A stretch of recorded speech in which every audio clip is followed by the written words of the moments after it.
With each and every month that passes by, we are only getting closer and closer to the release of Star Wars The Rise of Skywalker, due in theaters on December 19th of this year. This is Mike Zero.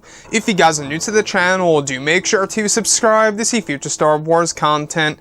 So as a lot of you guys out there know, we do know that this July over at San Diego Comic-Con, we will be seeing a lot of content related to The Rise of Skywalker, including the official theatrical poster, the new trailer that is all set and ready to be released during the month of July on July 19th so far, that's planned by Disney and Lucasfilm, as well as many other aspects of the movie that are going to be unveiled, such as merchandise and a whole lot more.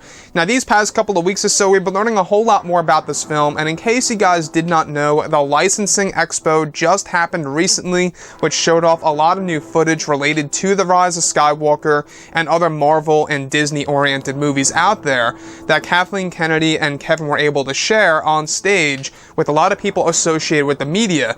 And a lot of people are going over the first reactions of course, The Rise of Skywalker, and really trying to break it down and examine exactly what it all really means. Now, what's really intriguing is that a lot of people that got to go ahead and see this at the licensing expo expressed this. Nerds, just went to Disney sneak peek at the licensing expo with Kathleen Kennedy and Kevin Feige. I saw some stuff. My eyesight should return in a couple of days.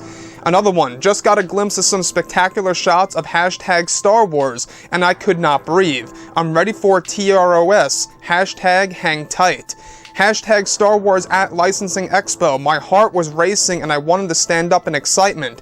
December can't come soon enough. Last one. Hashtag TROS. What I just saw was out of this world and was beyond what I expected to see. Fans are in for a big surprise. My hands were shaking during the experience.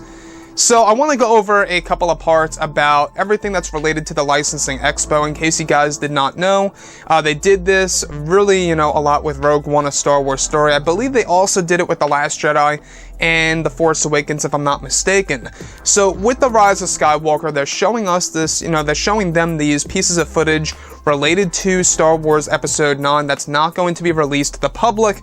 Now, yes, these shots that were shown could very well be attached to the upcoming trailer this July. It seems like that they are really trying to ramp up the marketing of this movie before the second trailer comes out on July 19th, which is the date that Disney and Lucasfilm are currently eyeing on, of course, for San Diego Comic-Con.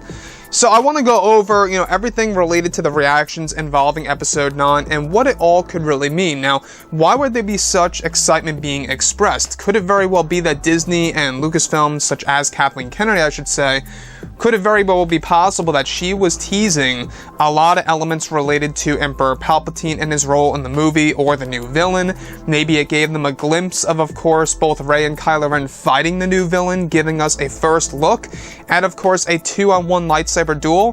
Very, very possible. Like I say, all of the people that want to go ahead and see this have expressed nothing but excitement and a lot of, I guess you could say, a lot of excitement to go ahead and see this movie, and having a lot of adrenaline and pretty much, a lot of moments in which they were actually experiencing for this movie where they want to go ahead and see this as fast as possible.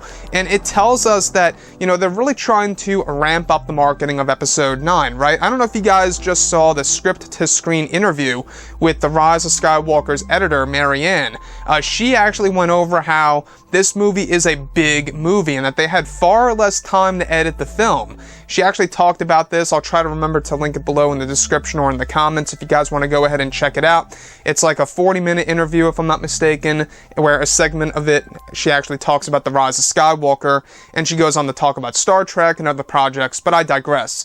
What's really interesting about all of this is, of course, how a lot of people are expressing things like, my eyesight should return in a couple of days, glimpses of spectacular shots of Star Wars and I could not breathe, my heart was racing and I wanted to stand up in excitement, my hands were shaking during the experience, all these different types of ways of expressing, how excited you really were for a movie.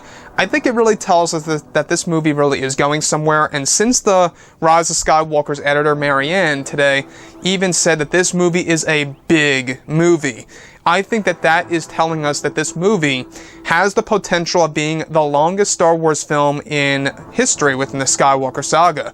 In fact, I wouldn't be surprised if this movie would be 3 hours long, just like Avengers Endgame. And to be honest with you guys, I think that that is a requirement. I think that is very much needed at this point if they want to tell a very well-paced story by throwing a lot of elements of, you know, the Skywalker saga into play here. Again, from what it looks like, in my opinion, is that The Rise of Skywalker is basically 2 movies thrown into one. And if you truly are doing that, you have to make this movie a long one. And we've heard about this by JJ. He teased this, that, you know, answering on Good Morning America, I believe it was, where he said this movie can be anywhere from 5 minutes to 4 hours. And that's all he had to say. Obviously, it's not going to be on the short end. But that tells us that he could have been teasing right then and there that this movie could be 2 hours and 50 minutes, maybe even 3 hours long, maybe even more than that if they really wanted to go down that route and have a little bit of a split in the middle. We're not quite sure. So anyways, guys, drop a comment below. Let me know what you think about all of this in the comments. And if you guys did enjoy the content for today, do make sure to drop a thumbs up on this video to support the channel. I thank you all so very much for the kind support, and I'll catch you guys next time.